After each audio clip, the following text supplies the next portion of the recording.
Nah, sekarang saya melangkah ke materi selanjutnya. Ya, Bapak Ibu sekalian, saya tidak bahas lagi mengenai apa itu positivisme, tetapi bahan saya akan berikan. Tapi mungkin saya perlu beritahu karakteristik. Karakteristiknya apa, Pak? Karakteristik dari positivisme. Saya coba dengan cepat saja ini, biar untuk menambah kepastian atau keyakinan kita. Asumsi bahwa realitas itu objek terpisah terpisah di luar peneliti dan atau dapat diamati dan diukur. Bapak Ibu tahu artinya? Artinya begini. Saya bisa meneliti orang Amerika biarpun saya tinggal di Jakarta. Kenapa? Karena saya kirim angket.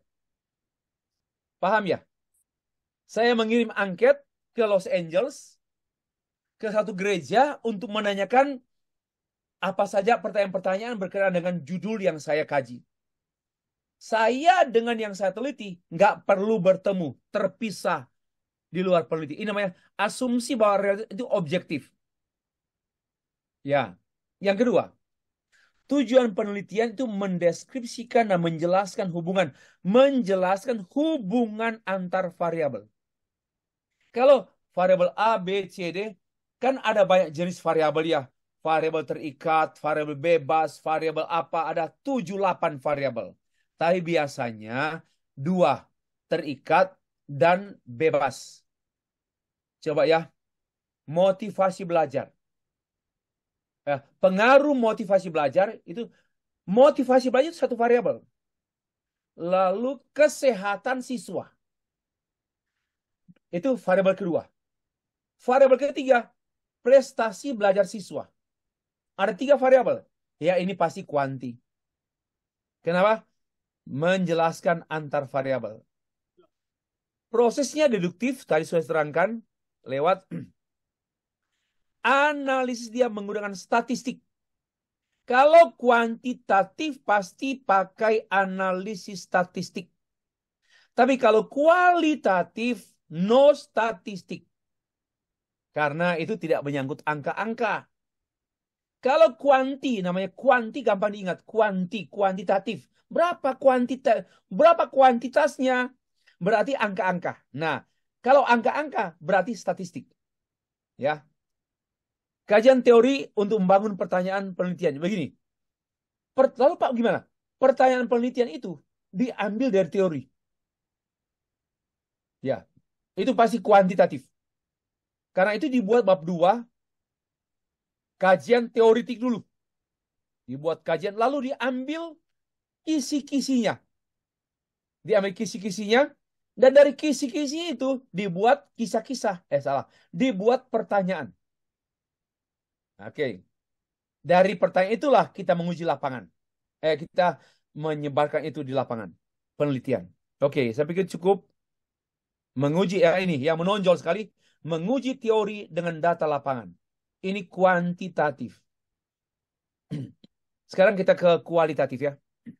Saya mengkritik itu. Ada kritik saya tapi saya lewat aja. Saya memberikan peringatan keras ini. Coba ya, kita baca peringatan Stefri. Yang nomor 2 aja. Seorang teolog yang tidak terpuji menjual teologi demi 30 keping perak atau demi pengakuan gelar sarjana, master, doktor sekalipun dengan cum laude. Kenapa? Karena meneliti Alkitab dengan kuantitatif. Itu Yudas Iskariot. Lewat saya mau ke humanisme, natural atau ke ke naturalisme. Karakteristik ya, satu. Karakteristiknya naturalisme itu sumber data itu tempat penelitian itu situasi alamiah, nggak diatur-atur. Apa adanya kalau kita mau meneliti satu gereja di Bekasi, jangan bilang, begini ya nanti kamu kalau kalau menjawab begini ya, nggak bisa apa adanya, nggak diatur. Lalu juga ruangan tempatnya nggak perlu diatur, apa adanya, natural setting. Yang kedua, peneliti ini adalah instrumen penelitian. Kita ini alat, si peneliti. Sedangkan yang diteliti itu subjek. Beda sekali. Karena itu di penelitian kualitatif, orang-orang yang kita teliti itu namanya informan. Mereka yang punya informasi. Mereka yang beritahu pada kita. Dan kita tidak punya mengatur mereka. Oke? Sangat deskriptif, bukan statistik. Ini kalau kualitatif ya, ini kualitatif atau naturalisme. Mementingkan proses daripada produk, sedangkan kuantitatif mementingkan produk, mementingkan hasil. Kemudian, kualitatif mencari makna di balik perilaku. Kenapa kau bunuh dia? Kita lebih mengejar ada apa di balik perilaku orang itu. Kenapa kau merokok? Kenapa kau berkata demikian? Ini kualitatif. Kalau ini kualitatif, kalau kuanti nggak pernah begitu. Kan hanya angket. Nggak akan cari tahu apa di belakang, apa di belakang, apa di belakang. Nggak ada. Semua apa adanya. Mengutamakan data langsung karena perlu observasi wawancara langsung. Kalau kita mau teliti gereja di Los Angeles, jangan kirim angket. Kita yang dikirim ke sana. Orangnya, kita yang mewawancarai. Karena itu kualitatif dan dia penelitian yang sangat mahal. Kuanti murah. Kuantitatif sangat murah. Hanya angket, nggak usah angket. Google Form, apalah yang ngisi-ngisi gitu kan, nggak mahal. Tapi kalau kualitatif, Bapak Ibu, mahal. Belum lagi mewawancarai telepon. Pak Immanuel, boleh saya wawancara? Boleh. Kapan Bapak bersedia? Oh, besok boleh, boleh, boleh. Boleh besok. Besok saya ingatkan. Pak, jam berapa kita bisa wawancara? Oh, sorry ya, saya ada kegiatan. Boleh tunda ya? Taati saja. Jangan maki dia. Kurang ajar. Jangan ikuti aja dia itu. Oke. Bisalah minggu depan. Nah, minggu depan. Allahu alam. Kumpulnya hari ini. Nah, turuti saja. Pak, minggu depan hari apa? Hari Sabtu. Itu mah bukan minggu depan. Ujung minggu depan, Pak. Lalu, oke. Hari Jumat. Bapak ingatkan saya hari Jumat ya. Baik, saya ingatkan Bapak. Hari Jumat pagi-pagi. Pak, menindaklanjuti kesepakatan kita yang lalu Bapak saya sampaikan wawancara hari Sabtu. Oh iya iya iya. Kita ketemu di mana? Dia bilang ke kamu yang tentukan tempat penelitian. Ya kita makan-makanlah. Makan-makan. Nah, dia pilih. Bapak silakan pilih tempat makan. Dia pilih makan di BPK atau di manakah. Dan siapa yang bayar? Tidak mungkin dia yang bayar. Kita yang bayar. Maka itu baru itu saja sudah mahal. Kualitas itu mahal. Itu baru saja itu. Coba yang diwawancarai orang Manado, orang Batak, dan diajak makan, orang Medan, orang Manado, diajak makan. Yuk kita makan di sini loh. Ya, kan makin makin makan itu makin keluar yang ditanya. Kalau nggak makan, ditanya-tanya, nggak ada jawab. Tapi kalau ditanya, oke, oke, oke. Karena senang kan? Sambil akrab-akrab. Karena keakraban ada di ruang makan. Dan di atas meja. Mahal. Coba wawancarai 20 orang.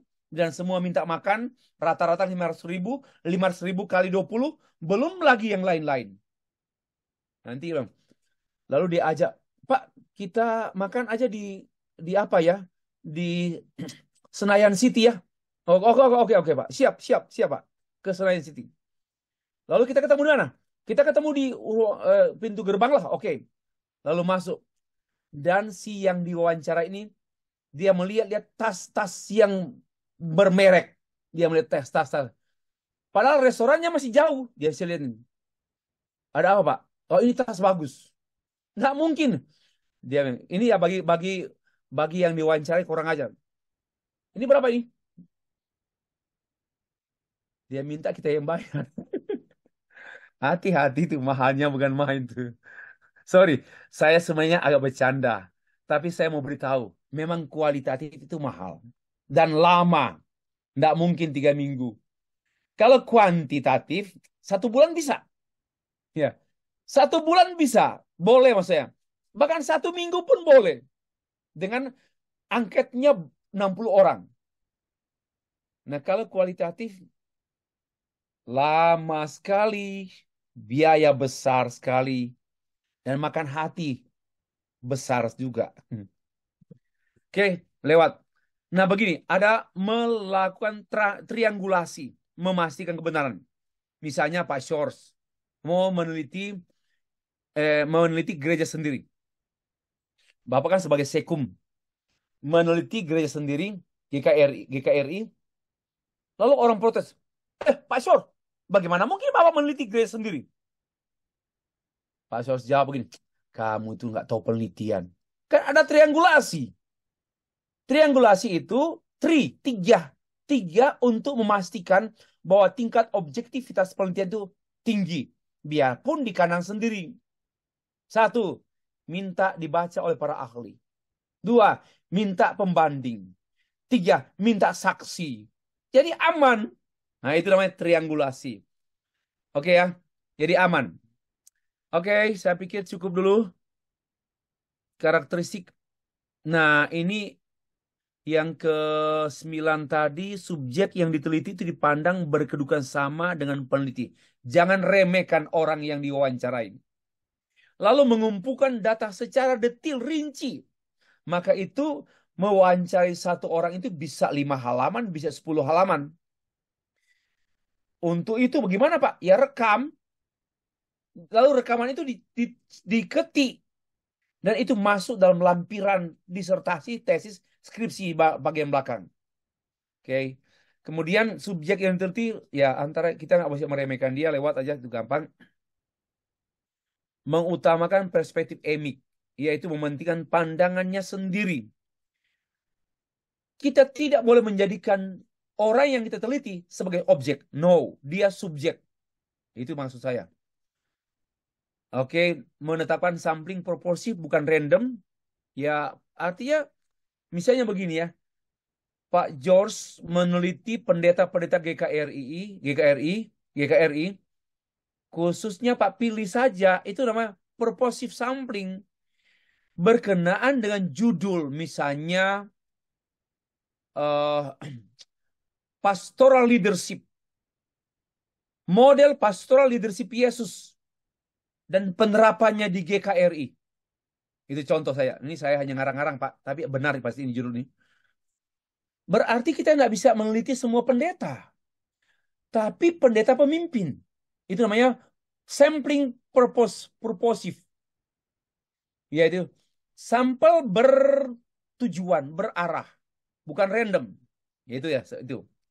Oke. Dan kita semua berpartisipasi dalam penelitian alami. Dan oke, saya pikir lewat saja ini. Saya mengkritiknya. Ini, perhatikan ya. Kalau kuali, lihat contoh, lihat perbandingan di sini. Ada lebih, bisa dilihat di sini. Nanti saya kirim. Nanti dikirim. Bapak Ibu enggak perlu foto. Bahan saya malam hari ini saya akan kirim kepada Bapak Ibu lewat WA Group.